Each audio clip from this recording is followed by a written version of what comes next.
Achilles was in his tent, utterly oblivious to what was happening during the battles outside the Trojan wall. Antilochus, the son of old Nestor, arrived with some grim news. The messenger had the message of Patroclus' death, and the chest of Peleus' son was overwhelmed with pain. Achilles was suffering from the thought that his best friend had not listened to his advice not to stand up to Hector.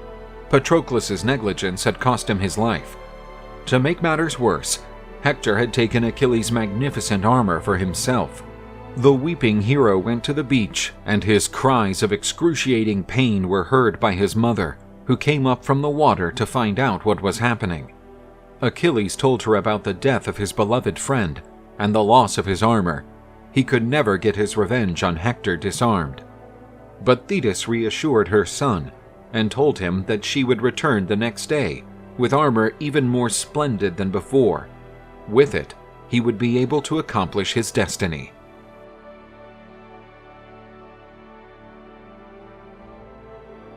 Thetis went to Olympus, where she found Hephaestus working in his divine forges. She asked the craftsman deity to help her beloved son by making him new armor. Hephaestus owed a great debt of gratitude to Thetis. She had sheltered him when he was thrown off of Olympus. He assured her that he would make Achilles the most magnificent armor ever seen by human eyes. Ajax returned to the Greek camp, carrying the body of Patroclus, while his brothers in arms fended off the Trojan attacks that came at them like hungry hyenas. Then, albeit disarmed, Achilles emerged and let out a mighty roar of war that frightened all the Trojan warriors. The body of the late warrior was at last safe.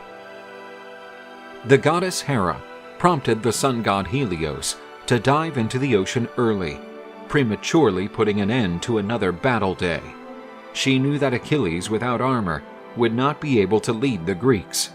The Trojans, camping outside the Trojan walls, discussed during the night the following actions to be taken. One Trojan nobleman urged his men to retreat inside the city, as Achilles' fury would be relentless.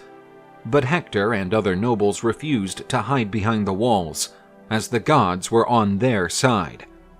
Once in the Greek camp, the nobles spent the night mourning the body of the bravest and wildest hero who tried to take the city in a single day. Achilles ordered Patroclus' body to be preserved. He would only receive the funeral rites after the hero brought the body of Hector, the murderer, in honor of the fallen. The next morning, Thetis stood in front of Achilles' tent, wearing the new armor and shield made by the most skillful of the gods. Achilles donned his new armor, and its golden color shone almost as brightly as the sun. No man had ever worn such magnificent armor.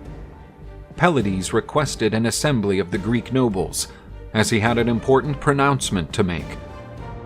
Standing in front of all noblemen, Achilles reconciled with Agamemnon and regretted that everything had not been settled on the very first day. Agamemnon apologized to the hero for having offended him so deeply, but everything he did was due to the will of the gods, and no man would oppose it. Agamemnon returned all of Achilles' stolen treasures, including the slaves Briseis that Peleus' son held so dear. When she saw Patroclus' body, she wept over it, as he had always been very kind to her.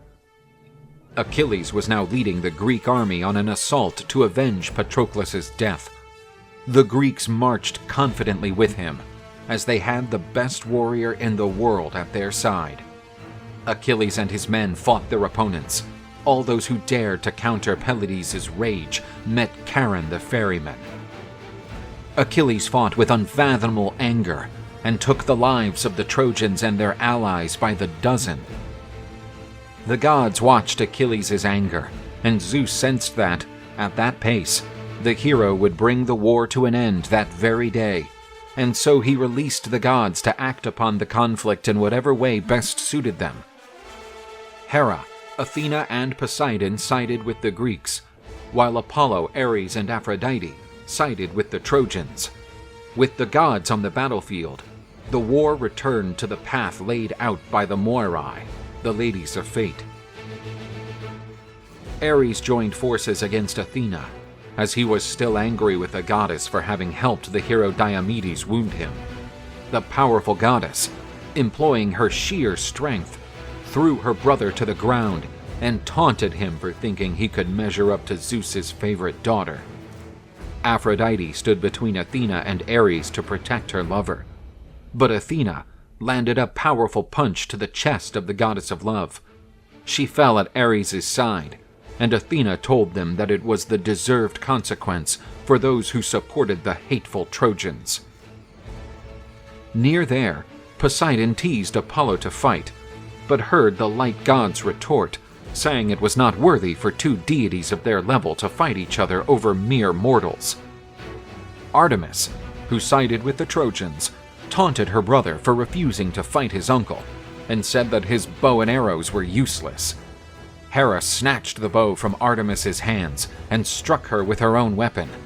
She told her that a child like her was not supposed to be there, and that she had to go play with her pets in the forest.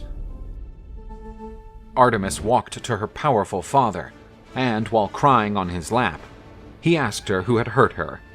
The hunting goddess replied that Hera was responsible, and that his wife was determined to bring dissension between the gods and men, and seemed to be pleased with it. Despite the gods' interference, Achilles pushed on relentlessly, and seemed determined to bring back Hector's head, even if he had to tear down the Trojan gates with his bare hands and drag the Trojan prince by the hair.